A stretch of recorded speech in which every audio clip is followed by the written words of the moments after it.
And I think we can get started now. I'd like to bring our attention over to Mr. Mike Mignola. Speaking of Mike-phobic.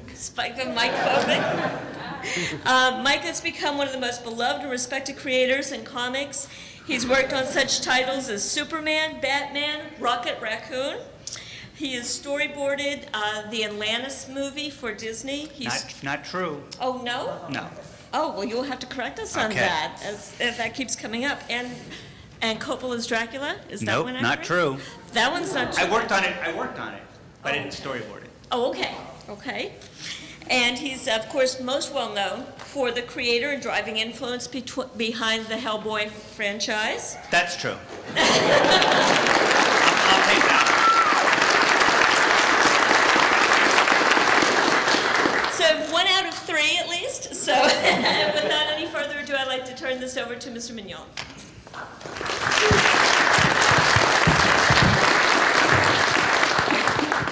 And I want to turn it straight over to questions because I have no prepared material. So I just want to, answer whatever you guys want to ask. So first question. Hands? Anyone? Oh. Joker. Speak up. Thank you. I had not heard that about Dracula. What was your involvement? I'm a big fan of that movie, so plenty of things I'd rather ask you, but this is new to me. So. Yeah, it's funny because my involvement in the Dracula film has been widely exaggerated by everybody but me. Because I'm not, unlike a lot of Hollywood guys, I'm terrible at padding my resume.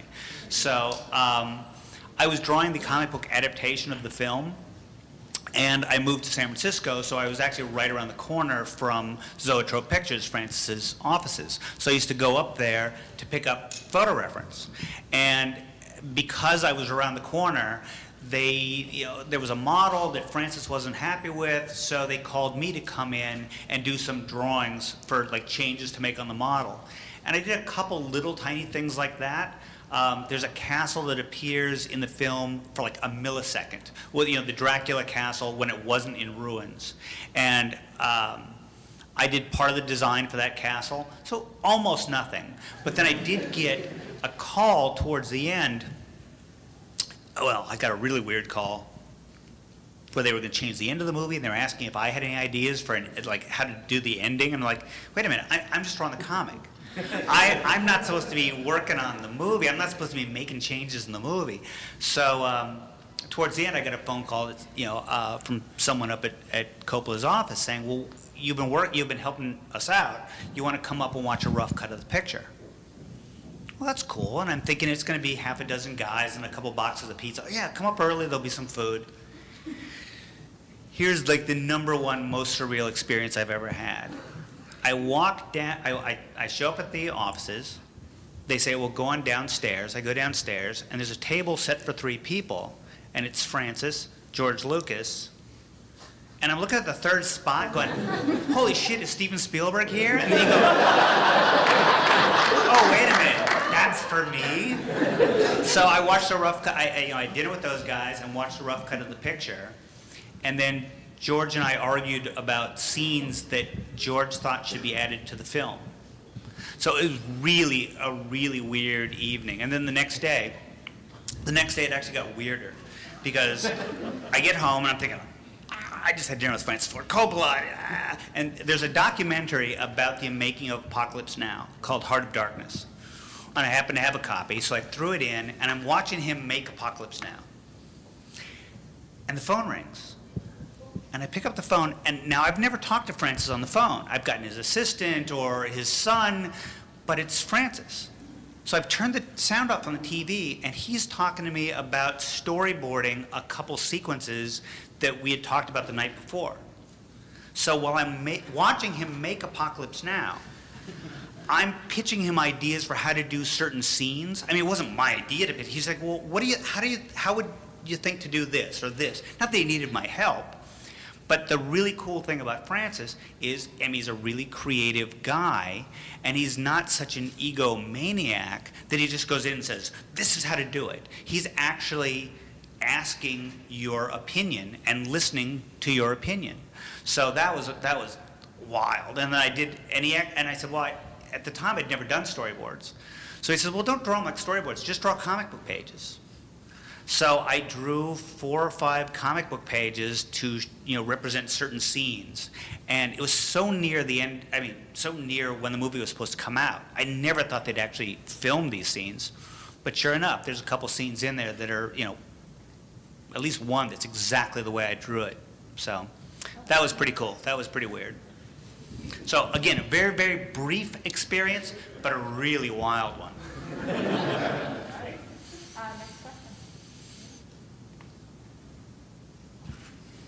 The guy right in front of you, he's got his hand kind of up.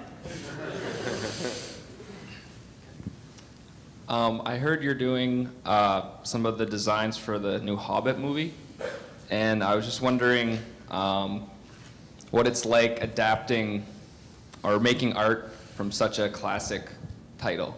Is it fun, or is it like overwhelming, or?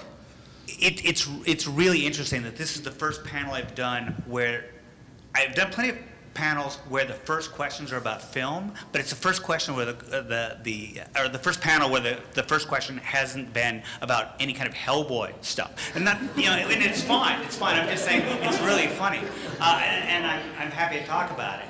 I worked on The Hobbit very, very briefly, and 10 days. It feels like I spent more time in the plane getting to New Zealand and coming back than I spent on the ground in New Zealand. But my involvement in film, for the most part, doesn't relate to the book. I'm there to do, my role at least was to do what Guillermo del Toro was asking me to do. So it wasn't like he threw me the book and said, here, figure out what this stuff would look like. Del Toro usually has a pretty clear idea what he wants things to look like. So, I can't really go into what I worked on. Nothing really fancy, nothing really, I didn't do Smog. Okay, oh, he must be doing the dragon. No, there's a billion other guys doing that. In a way, it didn't really have anything to do with the book. I did skim through some of the book while I was there, because I hadn't read it in a million years. But for the most part, my job on the film stuff is to work with the director.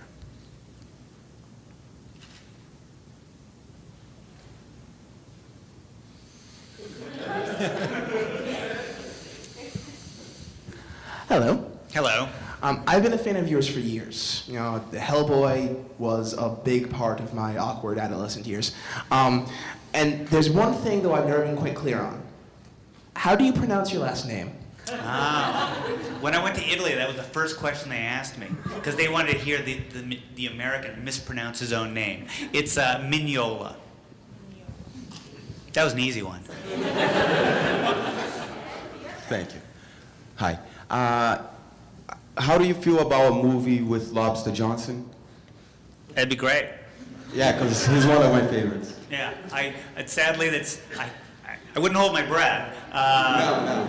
But Guillermo did want to put Lobster Johnson into the second Hellboy picture. When it turned out that the Johann character was going to be really expensive to do, and the mask thing that Del Toro had figured out would probably kill the guy inside, he did ask me, could we swap Johann out for Lobster Johnson? And I said, the problem is they're radically different characters. You can't just, it's kind of like making a Superman movie and going, this isn't work, the flying isn't working, so let's just put Batman in it. It's like, well, Batman, you don't shoot him out of a rocket from Krypton, it's a different character. So that was the one place where I said, no, it just doesn't make any sense. Cost-wise, it makes sense, but let's not.